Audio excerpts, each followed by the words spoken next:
Hello नमस्कार सुस्वागतम साथियों। तो आप सभी का स्वागत है आप सभी के अपने चैनल IBSC इंड्यूस क्लासेस में। देखिए साथियों, हम गणित की बात करें तो गणित में हम प्रश्नावली चल रहे हैं 11वीं, जो कि कौन सी है, समरूपता। और उसमें हमने लेक्चर नंबर 5 तक प्रश्नावली 11.2 तक डिस्कस कर लिया है। देखिए दोस्तों, इस पूरी 11वीं प्रश्नमाला में टोटल 4 प्रश्नावली है, पहली, दूसरी, तीसरी और चौथी। इसमें से 11.4 जो है वो आपको इस साल आने वाली है नहीं, वो आपको पढ़नी नहीं है। 11.1 और 11.2 हमने डिस्कस कर ली है। अब आज से हम स्टार्ट करते हैं प्रश्नावली 11.3। ठीक है दोस्तों, अब प्रश्नावली 11.3 में हम पढ़ेंगे त्रिभुजों की समरूपता। ठीक है दोस्तों, क्या पढ़ेंगे? त्रिभुजों की समरूपता। अब इसका जो है थोड़ा सा पार्ट आपने पढ़ा है। ठीक है, देखिए हम स्टार्ट करते हैं समरूपता।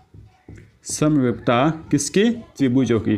ठीक है, तो त्रिभुजों की जो है ना, त्रिभुज की समरूपता जो है हमने बात की थी। कोई भी दो त्रिभुज समरूप जो है वो कब होते हैं? जब उन दो त्रिभुज, जैसे कि ये ABC और PQR, ठीक है, ये दो त्रिभुज जो है आपके क्या है, यदि समरूप है तो किस कंडीशन में समरूप होंगे?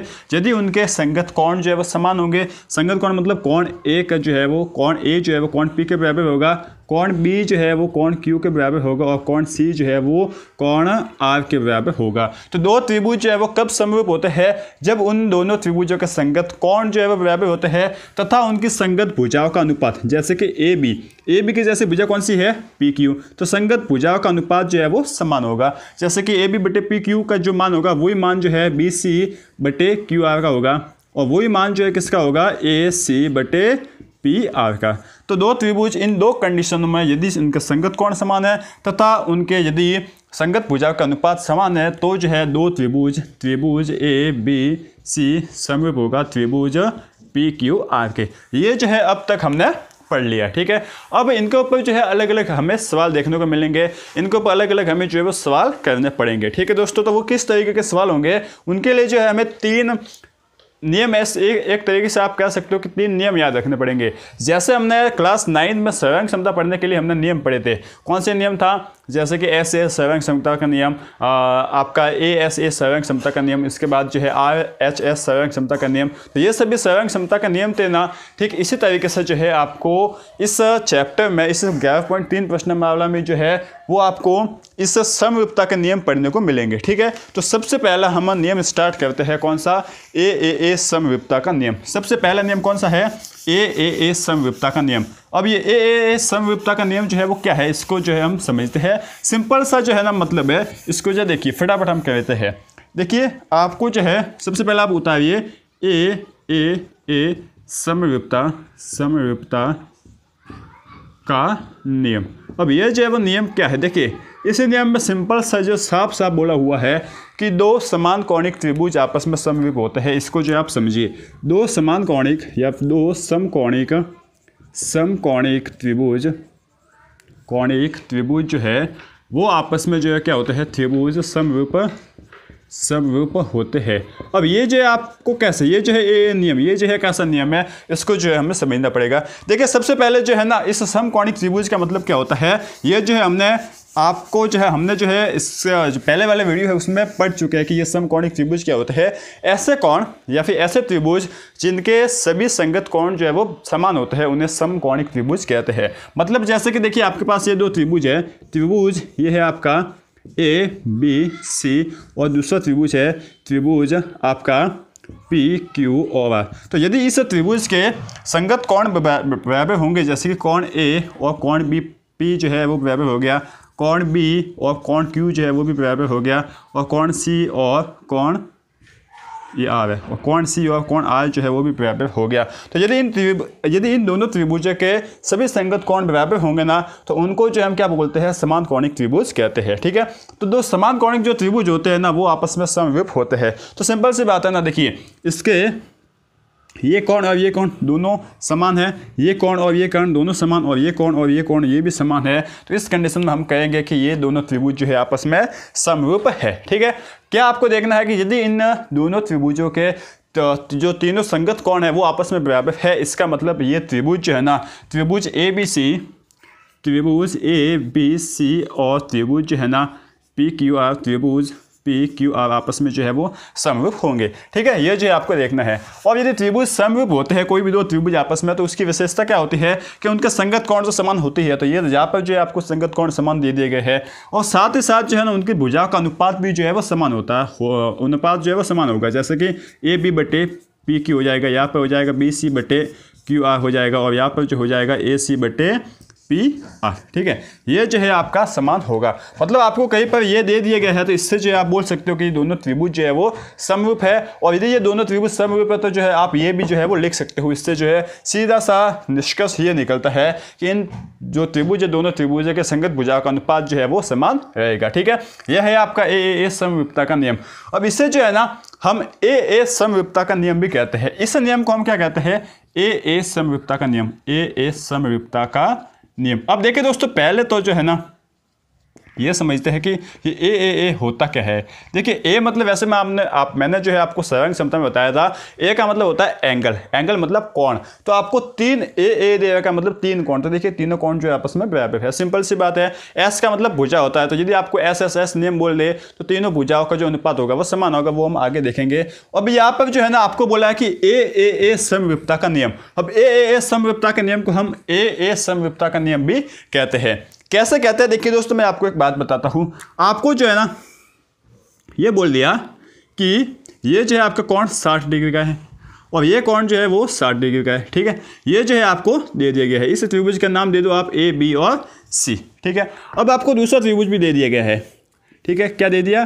पी क्यू आर, ये भी दूसरा त्रिभुज दे दिया गया है, और इसके भी जो है ना ये कोण 60 दे दिया गया है, और ये भी कोण जो है आपको 60 डिग्री दे दिया गया है। अब यहाँ से जो है आप क्या बोल सकते हो कि त्रिभुज ए बी सी व पी क्यू आर में कोण ए जो है ना वो किसके बराबर है? कोण पी के। ठीक है, और कोण बी जो है ना वो किसके बराबर है? कोण क्यू के। ठीक है, ये जो है दोनों बराबर है। तो क्या अब जो है ना हम कहते हैं कि इसे जो है ना इसकी जगह हम ऐसा लिख लेना कि ए समरूपता का नियम। तो यदि किसी त्रिभुज में दो संगत कोण समान होंगे ना, तो वो दोनों त्रिभुज भी जो है वो आपस में समरूप होंगे। ये क्यों होंगे? देखिए मैं आपको समझाता हूँ। देखिए दो कोण जो है इसके साथ साथ आ गए, तो तीसरा कोण जो है आप निकाल सकते हो त्रिभुज के गुण से। त्रिभुज का गुण क्या होता है कि त्रिभुज के तीनों कोणों का योग 180 डिग्री होता है। तो 60 और 60 120 हो गया। 120 में आप कितने जोड़ोगे? 180 आएंगे। आप क्या जोड़ोगे? आप 60। तो 60 आपने जोड़ लिया, तो यहाँ पर जो आया कितना? 180। तो यहाँ पर जो है पूरा काम हो गया। अब आपको बोल लिया कि यहाँ पर भी 60 है, यहाँ पर भी 60 है। त्रिभुज के तीनों कोणों का योग 180, तो 60 और 60 120, और 120 और 60 जो है कितना हो जाएगा? वापिस 180। मतलब इसके भी जो है त्रिभुज के तीनों कोणों का योग आ गया। अब आपको सिर्फ ये दो कोण समान दे रखे थे, और तीसरा कोण जो है ना वो ऑटोमेटिकली कोण सी और कोण आप जो है वो ऑटोमेटिकली समान हो गया है। ठीक है दोस्तों, इसलिए हम कहते हैं कि यदि हम तीन कोण समान देने के बजाय यदि हमें कोई भी संगत कोण भी हमें समान मिल जाए, इसका मतलब हम बोल सकते हैं कि वो जो त्रिभुज है ना वो क्या है? आपस में समरूप है। ठीक है दोस्तों, बात जो है आपको समझ में आ रही होगी। तो यह है आपका ए समरूपता का नियम। एक बार इसको लिख लीजिए। इसके ऊपर सवाल किस तरीके से करने हैं ना वो हम जो है आगे इसके जो सवाल होंगे उसको डिस्कस करेंगे। साथ ही साथ आपके लिए खुशी की बात है कि इसके जो एक्सरसाइज है, जो उदाहरण है ना, उन उदाहरणों को भी जो है हम डिस्कस करेंगे। जितने भी एग्जाम्पल्स है उनको सभी को डिस्कस करेंगे। ठीक है दोस्तों, यह है आपका ए समरूपता का नियम। अब हम बढ़ते हैं एस समरूपता का नियम। देखिए आपको एस समरूपता का नियम जो है वो क्या कहता है, इसको समझते हैं। आपको बोला है कि यदि कोई दो त्रिभुज है, उनकी संगत भुजाओं का जो अनुपात है वो यदि समान हो तो वो दोनों त्रिभुज जो है वो परस्पर समरूप होते हैं। जैसे कि देखिए आपको बोला है कि ये त्रिभुज जो है आपका ABC है। ठीक है, और यह त्रिभुज जो है आपका क्या है? XYZ। यह जो है आपको बोल रखा है। अब आपको बोला है कि इन दोनों त्रिभुजों की जो संगत भुजा है ना, जैसे कि AB की संगत भुजा कौन सी है? AB की संगत भुजा है आपकी XY। ठीक है, इसके बाद जो है ना वो AC की संगत भुजा कौन सी है? AC की संगत भुजा है XZ। और इसके बाद जो है ना आपका BC की संगत भुजा कौन सी है? YZ। इन सभी का जो अनुपात है वो यदि आपको समान दे रखा है तो इसका आप सीधा सा मतलब यह निकालोगे कि जो त्रिभुज ABC होगा ना वो समरूप होगा त्रिभुज XYZ के। सीधा सा मतलब जो है इसका ये निकलेगा। ठीक है, तो यह जो है आपको बात समझ में आ जाएगी। बस आपको देखना कि यदि तीनों इस त्रिभुज में जो संगत भुजा है ना उनका अनुपात आपको समान दिख रहा है, इसका मतलब वो त्रिभुज जो है आपस में समरूप है। और यदि कोई दो त्रिभुज आपस में समरूप होते हैं तो उसकी विशेषता क्या होती है कि उनकी भुजा का अनुपात तो समान होता ही है, साथ ही साथ उनके संगत कोण जो है ना कोण x और कोण a ये बराबर हो जाते हैं, कोण y और कोण b ये भी बराबर हो जाएगा, और कोण z और कोण c मतलब संगत कोण जो है वो आपस में बराबर हो जाते हैं। ठीक है, तो यह है आपका SSS समविकता का नियम। इसके बाद जो है आपका अगला नियम है SAS समविकता का नियम। ठीक है, कौन सा है? SAS समविकता का नियम। अब ये SAS समविकता का नियम क्या है, इसको हम समझते हैं। देखिए S मतलब साइड, ठीक है, आपका A मतलब कोण, और साथ ही साथ आपका S मतलब वापस साइड, साइड मतलब भुजा। ठीक है, तो भुजा कोण भुजा समविकता का नियम। अब इसमें जो है ना होगा क्या, देखिए दो भुजा है मतलब उन किन्हीं दो भुजाओं का जो अनुपात है ना वो क्या होगा, समान। ठीक है, और एक जो है कोण है वो समान होगा, इतना जो है हमें पता है। फिर भी जो है हम देख लेते हैं। देखिए आपको बोला है, पहले मिटाता हूं इसको, आपको क्या बोल रखा है कि यदि आप ये लिख सकते हो कि यदि कोई दो त्रिभुज है, ठीक है, यदि दो त्रिभुजों की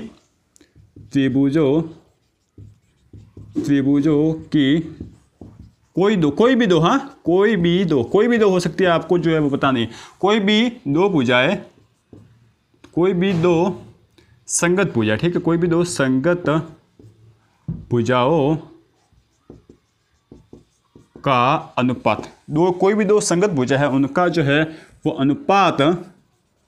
अनुपात यदि जो है अनुपात समान हो, अनुपात जो है समान, और जो है ना जो दो भुजा ली है उन दोनों भुजाओं के मध्य जो कोण होगा ना, और उनके मध्य कोण और उनके मध्य का कोण जो है वो समान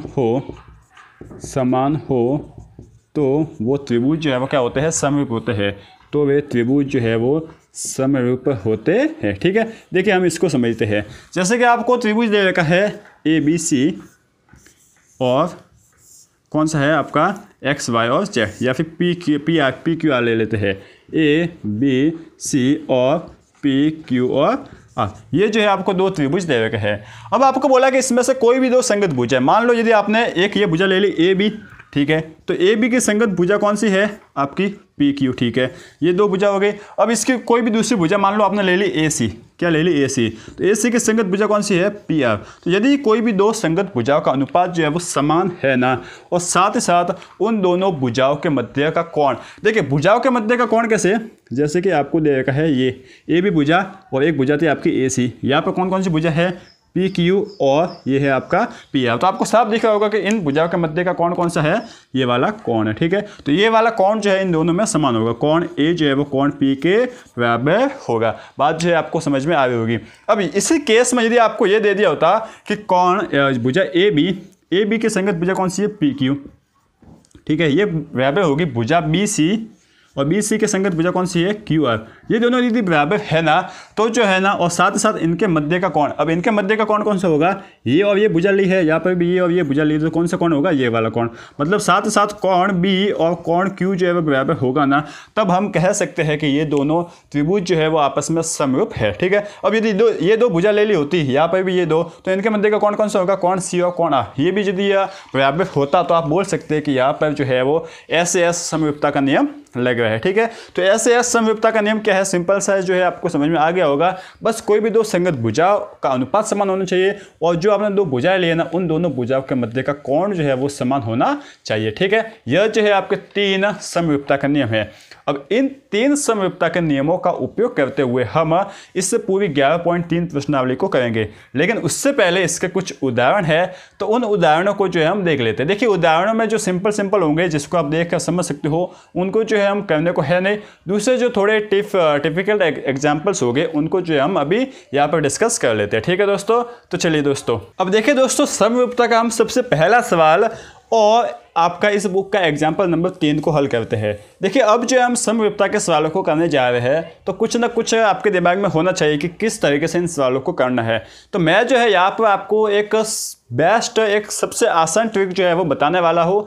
वो ट्रिक जो है आप हर एक सवाल में अप्लाई करने की, मतलब हर एक सवाल में लगाने की कोशिश करना, उससे जो है आपका सवाल 80 से 90% तक हो जाएगा। देखिए दोस्तों, समरूपता का मतलब जो है वो क्या होता है, समरूपता का सिंपल सा मतलब होता है कि जैसे कि ये मान लो कि यह एक आयत है, ठीक है, अब यह जो आयत होगा या फिर मान लो वर्ग है, अब यह एक वर्ग है और दूसरा वैल्यू जो है वो ये है। तो समविपता का सिंपल सा मतलब क्या होगा कि आकृति जो है वो एक जैसी लगेगी। ठीक है, जैसे कि मैंने आपको सबसे पहले बताया था एक 5 रुपये का सिक्का है और उसी के जैसा दूसरा 5 रुपये का सिक्का है, तो वो दूसरा 5 रुपये का सिक्का पहले 5 रुपये के सिक्के के ऊपर एकदम से वो फिट हो जाएगा, आ जाएगा। तो ठीक है, उसका ही जो है यूज़ करते हुए ठीक उसी का दिमाग जो है हमें यहाँ पर लगाना। क्या लगाना है कि यदि दो आकृति समरूप है ना तो वो एक दूसरे के ऊपर जो है वो क्या हो जाएगी, फिट हो जाएगी। जैसे कि यह वैव जो है ना, इसको आपस में हम एक दूसरे के ऊपर रखेंगे ना तो इस तरीके से जो है वो फिट हो जाएगी। जैसे कि एक ये और दूसरी ये, तो ये जो है आपस में क्या हो जाएगी, फिट हो जाएगी। देखिए ये जो है आपस में फिट हो गई।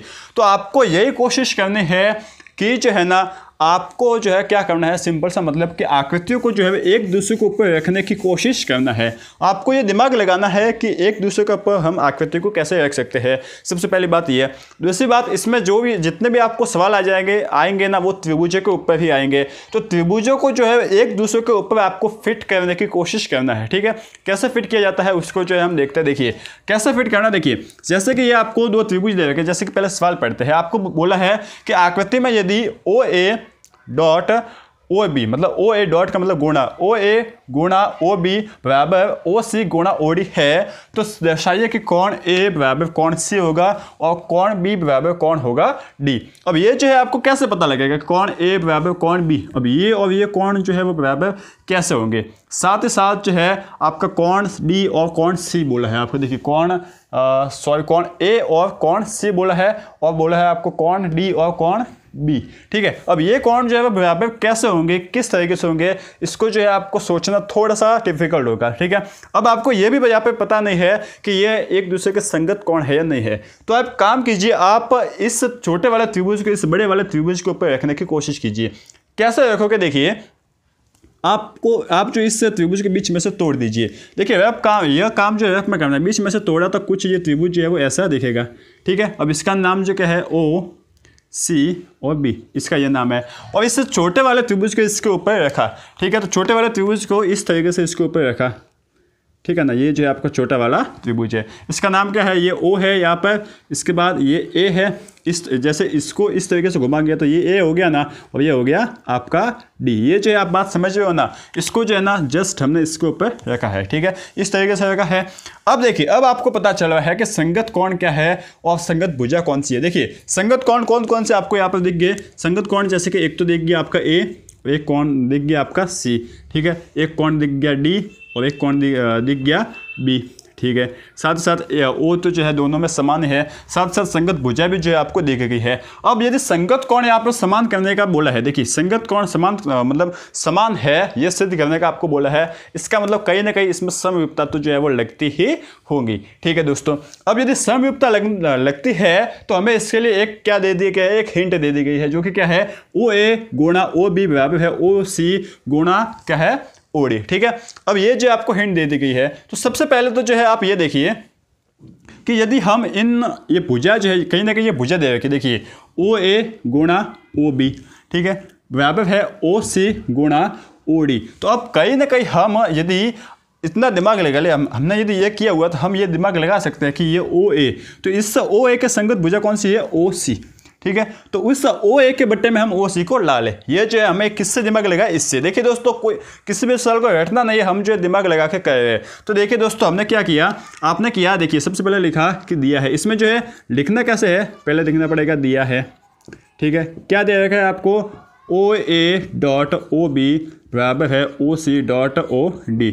अब आपको जो है सिद्ध क्या करना है, सिद्ध करना है। ठीक है, सिद्ध जो है वो आपको क्या करना है, सिद्ध आपको यह करना है कि कोण A जो है वो कोण C के बराबर है और कोण D जो है वो कोण B के बराबर है। अब आप लिखोगे उपपत्ति लिख कर जो है आप लिखोगे चूँकि OA डॉट OB बराबर है OC डॉट OD। क्यों है, आपको यह दिया हुआ है। ठीक है दोस्तों, अब यहाँ से आप किसी भी तरीके से OA के जो है वो बट्टा में OC को ला लो। तो OA के बट्टा में आपने जो है वो OC को ला लिया, OA के बट्टे में आपने ला लिया OC को। यहाँ पे गुणे में जो है वो OB है ये पहले से, यहाँ पे बच गया OD। अब देखिए दोस्तों, OD को आप देखिए, OD, तो OD के संगत भुजा कौन सी है, OB। तो इस OD के बट्टे में आप OB को ला लीजिए। तो इस देखिए OA तो यहाँ पर है बट्टे में OC बराबर है ओ डी बट्टे में ओ बी। तो देखिए दोस्तों, यहाँ पर आपको कोई भी दो संगत भुजाओं का जो अनुपात है, कोई भी दो संगत भुजाओं का अनुपात आपको समान दे रखा है। ठीक है, अब यहाँ पे देखिए एस और एस तो आ गया, अब आपको ए ढूंढना है। देखिए तीसरा नियम यहाँ पे लग रहा है, एस और एस तो मिल गया है, बस आपको ए ढूंढने की जरूरत है। तो यहाँ पर देखिए एक भुजा आपने ली है, ये एक भुजा ये ली है और एक भुजा ये ली और एक भुजा ये ली है, तो इन दोनों के बीच का कोण जो है वो ये है। तो क्या ये दोनों कोण समान है? बिल्कुल। कैसे समान है? आपके ये दोनों कोण कौन से है? शीर्षाभिमुख कोण है। जब दोनों रेखा आपस में प्रतिच्छेद करती है तो आमने सामने के जो कोण होते हैं वो शीर्षाभिमुख कोण होते हैं। तो आप लिखोगे कि कोण ए ओ डी बराबर है कोण सी ओ बी के। ठीक है दोस्तों, कैसे? शीर्षाभिमुख विमुख कोण। ठीक है, ये जो है आपने लिख लिया। अब शीर्षाभिमुख कोण से देखिए दोस्तों, यहाँ से जो है आप एस अतः बोल सकते हो, अतः एस ए एस समरूपता नियम से, क्योंकि ऐसे समरूपता नियम हमें यही बोलता है ना कि किसी दो त्रिभुजों की कोई भी दो संगत भुजाओं का अनुपात समान हो और उनके संगत कोण, उन दोनों भुजाओं के बीच का जो कोण है वो यदि समान होना तो वहाँ पर दोनों त्रिभुज समरूप होते हैं। तो इस नियम से जो है हम बोलेंगे कि त्रिभुज कौन सा? ए ओ बी, कोई भी नाम से लिख सकते हो, ए ओ डी समरूप होगा त्रिभुज सी ओ बी के। ठीक है, अब अब जो है यदि ये दोनों त्रिभुज आपस में समरूप हो गए तो इनके संगत कोण जो है वो भी आपस में समरूप हो जाएंगे। तो इनके संगत कोण कौन सा? देखिए दोस्तों, ए के संगत कोण कौन सा है? सी। ठीक है, साथ ही साथ बी के संगत कोण कौन सा है? डी। तो यही जो है आपको सिद्ध करने का बोल रखा है, ये जो है आपने सिद्ध कर लिया। आप लिख लोगे इति सिद्धम। ठीक है दोस्तों, तो इस तरीके से देखिए दोस्तों आपको कितना आसानी से काम हो गया। मैंने ये जो ट्रिक बताई है ना, वो शायद आपको कहीं सुनने को मिले या ना मिले, लेकिन आपको हर एक सवाल में, इस प्रश्नावली के हर एक सवाल में रखना है। क्या करना है? एक दूसरे के ऊपर आकृति फिट करने की कोशिश करना है। आपको देखिए जैसे जैसे हम आगे बढ़ेंगे ना, बहुत सारी आकृति जो है आपको मिलेगी, तो आपको वहाँ पे सोचना पड़ेगा कि इस आकृति के ऊपर कौन सी आकृति जो है वो फिट हो सकती है, एकदम अच्छे से बैठ सकती है। ठीक है दोस्तों, तो इस तरीके के सवाल अब और भी हम करते हैं। बस ये तीसरा सवाल उतारिए, इसके बाद हम एग्जाम्पल इसके आगे करते हैं। अब देखिए दोस्तों, चौथा एग्जाम्पल हम करते हैं। इसमें जो है आपको क्या बोला है पहले वो देखते हैं, इसके बाद हम इसके ऊपर डिस्कशन करते हैं। आपको बोला है कि आकृति कौन सी ये आकृति है, इसमें क्यू ए और कौन सा है? P B. ये दोनों जो है वो ए बी पर लंब है, मतलब ये दोनों जो है इस ए बी के ऊपर लंब है। इस ये आपकी ए बी भुजा होगी और इसके ऊपर जो है ये दोनों लंब है। ठीक है, अब आपको बोला है कि यदि ए बी जो है वो 16 सेंटीमीटर है, ए बी 16 सेंटीमीटर है, तथा ओ क्यू कौन सा आपका? ओ क्यू आपको दे रखा है 5√3 सेंटीमीटर, और ओ पी जो है यदि आपका 3√13 सेंटीमीटर है, तो आप ओ ए व ओ बी के मान जो है वो ज्ञात कीजिए। ठीक है, अब देखिए सबसे पहला काम, यदि आपको इसमें कोई भी समझ में नहीं आ रहा है ना, मैंने आपको एक काम बताया है। क्या काम बताया है? आकृति को एक दूसरे के ऊपर फिट करने की कोशिश कीजिए। अब इस आकृति को कैसे फिट करोगे? देखिए कुछ भी दिमाग नहीं आ रहा तो इसको जो है पहले सीधा कर लीजिए। ठीक है, तो आपने इस आकृति को किया सीधा। कैसे था? देखिए पहले इस तरीके से आकृति थी, अब इसको जो है इसको इस साइड घुमा लिया, तो इसको जो इस साइड घुमा लिया तो कुछ ये इस तरीके की बन गई। ठीक है दोस्तों, यही जो आपने काम किया, ये आपका ओ था, ये आपका ए था, ये आपका बी था, ये आपका जो पी था नीचे आ गया पी, और ये आ गया आपका बी। अब इसको जो है एक दूसरे के ऊपर रख लो। तो इसको जो है आपने इसके ऊपर रखा, तो अब कैसा बनेगा? देखिए कुछ इस तरीके का बनेगा। अब यहाँ पर जो है ना, ये आपका काम हो जाएगा। ये देखिए पहले जो है वो कुछ आपको जो है इसको कैसे रखना है, इस तरीके से रखोगे तो ये जो है एक दूसरे के ऊपर ये से फिट हो जाएगी। ठीक है दोस्तों, ये जो है आपका काम हो गया। अब देखिए ये आपका ओ है, ये आपका ए है और ये आपका बी। ये तो पहले से है, अब इसको इसके अंदर लिया है तो ये आपका ओ, ये आपका आ गया यहाँ पर बी और ये आपका आ गया पी। ठीक है दोस्तों, ये जो है आपने कर लिया। देखिए दोस्तों कितनी आसानी से, पहले तो इसको सीधा किया, फिर उसके बाद मोड़ लिया, सीधा करके मोड़ लिया, तो ये जो है आपका आ गया। अब यहाँ से जो आपको पता चला है कि क्या पता चल रहा है? देखिए सिंपल से आपको पता चल रहा है कि जो ओ ए है ना, ये बड़ी वाली भुजा ओ ए वो किसके संगत है? ओ ए के जो संगत भुजा है वो कौन सी है? O B. ठीक है, साथ ही साथ आपका जो ए बी है, इस ए बी के संगत भुजा जो है वो कौन सा है? P B. ठीक है, अब जो है ना आपका जो ओ पी है, इस ओ पी के संगत भुजा कौन सा है? O B. ये जो है आपको पता चल गया। और कोण का भी जो है आपको साथ पता जो है वो चल रहा है। कोण का कैसे? देखिए इस कोण के संगत ये है, ये कोण के संगत ये है, और ये दोनों कोण तो एक ही है। ठीक है, अब इससे जो आपको आइडिया लग रहा है कि आपको क्या करना है। अब यहाँ पर जो है आपको दे रखा है ए बी, ठीक है, ए बी ये पूरा मान आपको दे रखा है और ज्ञात क्या करना है ए ओ व बी ओ। आपको एक बड़ी सी लाइन जो है वो दे रखी है, देखिए आपको एक बड़ी सी लाइन दे रखी है, ठीक है, ये आपका पूरा लकड़ा है और ये आपको लकड़ी बोल लिया कि ये 16 सेंटीमीटर की है। अब इसमें से जो है आपको बोला है कि ये ए है, ये आपका बीच वाला भाग ओ है और ये आपका बी है, ठीक है। अब इसमें से जो है ये भाग कितना है और ये भाग कितना है ये आपको बोल लिया। तो आप क्या करो कि इसका छोटा सा भाग है ना, इसको मान लो आप x, ए ओ को आपने मान लिया x। अब यदि ये आपका x है तो ये पिछले वाले जो भाग बचा है वो कितना होगा, देखिए पूरा जो है आपका 16 सेंटीमीटर है। अब आपको पता चल गया कि ये ए ओ है वो x ने एक बार के लिए मानते हैं कि ये 5 सेंटीमीटर है। यदि ए ओ 5 सेंटीमीटर है तो आपका बी ओ कितना होगा ताकि 16 हो जाए, कितना होगा, सिंपल सी बात है ना, 16 माइनस 5 कितना होगा आपका 11। तो ठीक इसी तरीके से यदि ए ओ को आपने जो है वो x मान लिया, अब क्यों x क्यों माना, क्योंकि हमें पता नहीं है कि एग्जैक्ट कितना है, तो आपने मान लिया x, तो आपका बी ओ कितना हो जाएगा 16 माइनस x। तो ए ओ आपने पता कर लिया x है और बी ओ जो है आपको कितना पता कर लिया 16 माइनस x है। अब यहाँ से जो है आपको एक समीकरण बनाना है, तो आप क्या कीजिए, सिंपल सी बात है, आप एक काम कीजिए, आप क्या कर सकते हो, इसमें आप लगाइए कौन सा, समविप्तता का नियम। समविप्तता का नियम जो है कैसे लगाओगे, देखिए इतना जो है आपको समझ में आ गया है कि आपको समविप्तता का नियम लगाया है। अब ये जो है आपने क्यों किया, देखिए काम आएगा, ये किस लिए किया है, बहुत ज़्यादा काम आने वाला है। आप कीजिए, देखिए सबसे पहला काम तो जो है वो यही करने का है कि क्या दे रखा है आपको, जो है दिया क्या है, ये जो है आपको देना पड़ेगा। तो देखिए क्यू ए जो है वो लंब है ए बी पर और साथ ही साथ पी बी जो है वो भी लंब है ए बी पर, ये जो है आपको दे रखा है। आपको जो है वो ए बी 16 सेंटीमीटर है, ये भी जो है आपको दे रखा है। साथ ही साथ आपको दे रखा है कि जो ओ क्यू है वो कितना सेंटीमीटर है, 5/3 सेंटीमीटर है। और ये भी जो आपको दे रखा है कि जो ओ पी है वो कितना सेंटीमीटर है, 3/13 सेंटीमीटर। ये सब कुछ जो है आपको दे रखा है। तो जो है ना आपको ज्ञात क्या करना है, ए ओ और बी ओ, ये जो है आपको ज्ञात करना है, ठीक है दोस्तों। अब यहाँ पर जो आपको उपपत्ति लिखने की जरूरत नहीं है।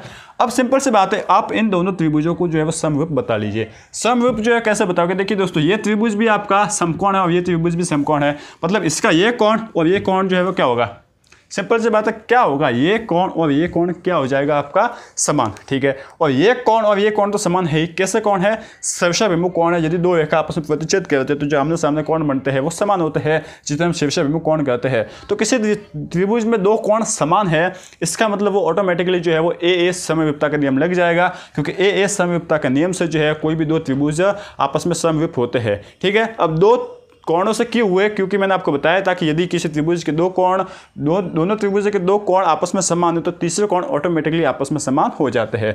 तो आपको लिखना पड़ेगा त्रिभुज, क्या लिखोगे, ए ओ ए बी व त्रिभुज क्या लिखोगे, ओ बी पी में, ठीक है। इन दोनों में जो है वो क्या लिखोगे आप, इन दोनों में जो है वो कोण ए बराबर है कोण बी के, क्यों है आप लिखोगे समकोण, ठीक है दोस्तों। साथ ही साथ जो है ना कोण ए ओ जो आपका क्यू है, ए ओ क्यू, ये जो है आपका बराबर है कोण पी ओ बी के, ठीक है। ये जो है या फिर बी ओ पी लिख सकते हो, कुछ भी लिख सकते हो, बी ओ पी के। क्यू है शीर्षाभिमुख कोण, ये भी जो है आप लिख लीजिए शीर्षाभिमुख कोण, ठीक है दोस्तों। ये आपने लिख लिया। तो यहाँ से जो आप बोल सकते हो कि ए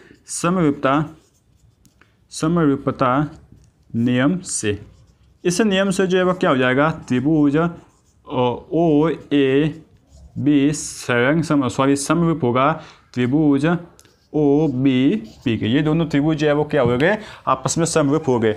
अब ये दोनों आपस में समरूप हो गए, ठीक है। अब यहाँ से जो है ना आपका क्या काम आ जाएगा, यहाँ से अब इसको देखना है। अब ये दोनों आपस में त्रिभुज समरूप है, इसका मतलब इनकी संगत भुजाएं जो है वो क्या होगी, संगत भुजाओं का मान, जो संगत भुजाओं का जो अनुपात है वो समान होगा। तो देखिए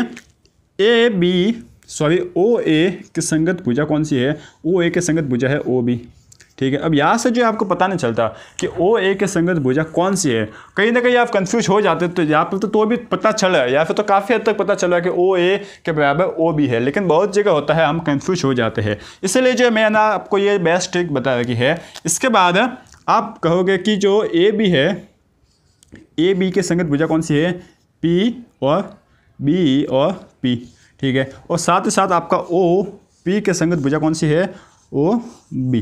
ठीक है दोस्तों, अब जो है ना आपको क्या ज्ञात करना है, ओ ए और ओ बी। ओ ए और ओ बी जो है कहाँ पर है, ये ओ ए और ओ बी जो है यहाँ पर है। और आपको दे क्या रखा है, आपको यह दे रखा है कि O D sorry O P और ओ क्यू जो आपको दे रखा है, ओ पी और ओ क्यू। देखिए दोस्तों पहले देखते हैं, यहाँ पर जो बी नहीं है, ए और क्यू है। ठीक है, ये इसको जो है हम लिख लेते हैं ए क्यू। तो यहाँ पर भी जो है आपका ओ पी बटे ओ क्यू हो जाएगा, ये आपका ओ क्यू है। ठीक है, ये आपका ओ क्यू है। और ए बी आपका ए क्यू जो है इसके बराबर होगा बी पी। ठीक है दोस्तों, अब आपको देखिए ओ ए और ओ बी जो है वो आपको दे रखा है, सॉरी दोस्तों, ओ ए और ओ बी जो है वो आपको क्या करना है, ज्ञात। ठीक है, और ओ ए और ओ बी जो आपको करना है ज्ञात।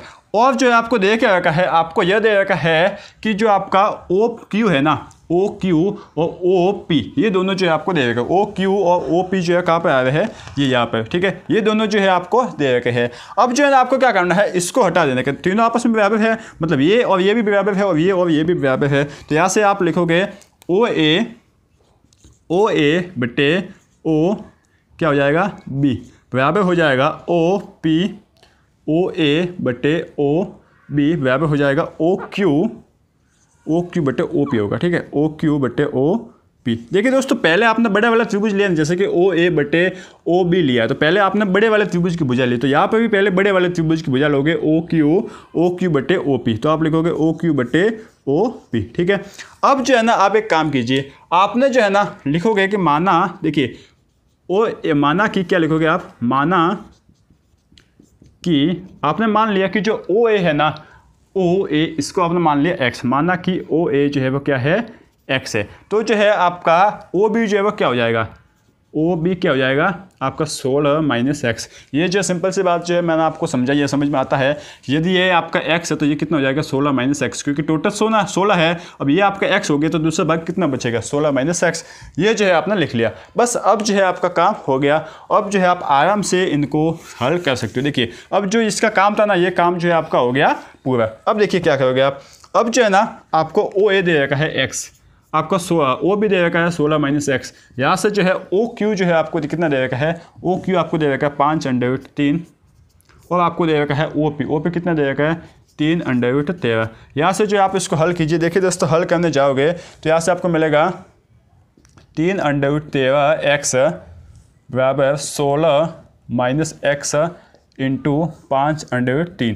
ठीक है, 5√3। अब जो है इसको आप हल कीजिए तो यहाँ से जो आपको क्या मिलेगा, 3√13 एक्स बराबर 16 को 5 से गुणा किया तो कितना आ जाएगा, 5 × 30 हासिल 3 8 80√3। यहाँ से आपके आ गया और माइनस का आ गया 5√3। ठीक है, अब ये आपका एक्स है। अब जो है एक्स वाले पार्ट को इस साइड लेके जाओगे तो यहाँ से जो है आपको क्या मिलेगा, देखिए यहाँ से आपको मिलने को आएगा कि 3√13 एक्स प्लस 5√3 एक्स बराबर 80√3। ठीक है, यहाँ से जो है आपको क्या मिल जाएगा, यहाँ से आपको 3, ये जो है आपका शायद तक 13 है या ये 3 है, इसको एक बार देख लेते हैं। सॉरी दोस्तों, ये देखिए दोस्तों यहाँ पर जो आपको कुछ प्रिंटिंग मिस्टेक है, यहाँ पर जो है ना आपको ओ क्यू है वो भी 5√13 दे रखा है। ठीक है, ये भी आपका 5√13 है, तो ये भी जो है आपका 580√13 हो जाएगा। यहाँ पर जो है आपको 13 दे रखा है, तो जहाँ पर 3 है वहाँ पर 13 लिख सकते हो, इसका कुछ मतलब है नहीं। अब देखिए दोस्तों 3x है, देखिए 3√13 एक्स प्लस 5√13 एक्स, मतलब 3 एप्पल और 5 एप्पल कितना हो गया, 8 एप्पल। तो 8 लिख लिया, यहाँ पे √13 है ही है, और ये हो गया आपका x। ठीक है, 3 एप्पल और 5 एप्पल जो है आपका 8 एप्पल हो गए, बराबर का 80√13। 13 से 13 कट गया तो यहाँ से जो x का मान कितना मिला है, 8x बराबर 80, तो x बराबर 80/8। तो यहाँ से जो आपको मिल रहा है x का मान 10, तो x का मान जो है आपको 10 सेंटीमीटर मिल गया। यदि आपको x का मान 10 सेंटीमीटर मिल गया ना, इसका मतलब AO जो है वो आपका 10 सेंटीमीटर है, तो आपका O भी कितना हो जाएगा, 16 माइनस 10 कितना हो जाएगा, 6 सेंटीमीटर। तो इस तरीके से जो है आपने यह निकाल लिया। अब यदि 16 सेंटीमीटर का एक भाग है, उसमें से छोटा भाग 6 सेंटीमीटर का, तो दूसरा भाग ऑटोमेटिकली 10 सेंटीमीटर का हो जाएगा। तो यही जो है आपको यहाँ पर करना था। सिंपल सी बात है, सिंपल सा प्रश्न है, आप जो इसे आराम से कर सकते हो। ये तो जो हमें दिया है वो लिखा है। इसके बाद आपको जो है ना 2 त्रिभुज समरूप बताने थे। कैसे समरूप बताने थे मैंने आपको ट्रिक बताई है, उस हिसाब से जो बताने थे। बाकी इसमें ए समरूपता का नियम लगता है। उसके बाद सिंपल सा जो है ना आपने कौन सी 2 भुजाएं दी है, किन 2 भुजाओं के अनुपातों का आपको यूज़ करना है, कौन कौन से मान आपको दे रखे, उस हिसाब से आपने लिए और इससे जो है आपका सवाल आराम से हो गया। ठीक है दोस्तों, तो यह है आपका एग्जाम्पल नंबर 4। इसके बाद 2 एक और एग्जाम्पल है और इसके बाद हम प्रश्नावली स्टार्ट करेंगे 13.3, जिसको हम अगले वीडियो में डिस्कस करेंगे। ठीक है दोस्तों, आज वीडियो लंबा हो गया है तो आज के लिए इतना ही। यदि आपको वीडियो अच्छा लगा है तो इसे लाइक कर लीजिए, सब्सक्राइब करना ना भूलें चैनल को, और साथ ही साथ अपना काम करना तो भूलना ही नहीं है, जो कि क्या है, बढ़ते रहना है, आगे बढ़ते रहना है और साथ ही साथ बने रहना है RBSC इंड्यूस क्लासेस के साथ।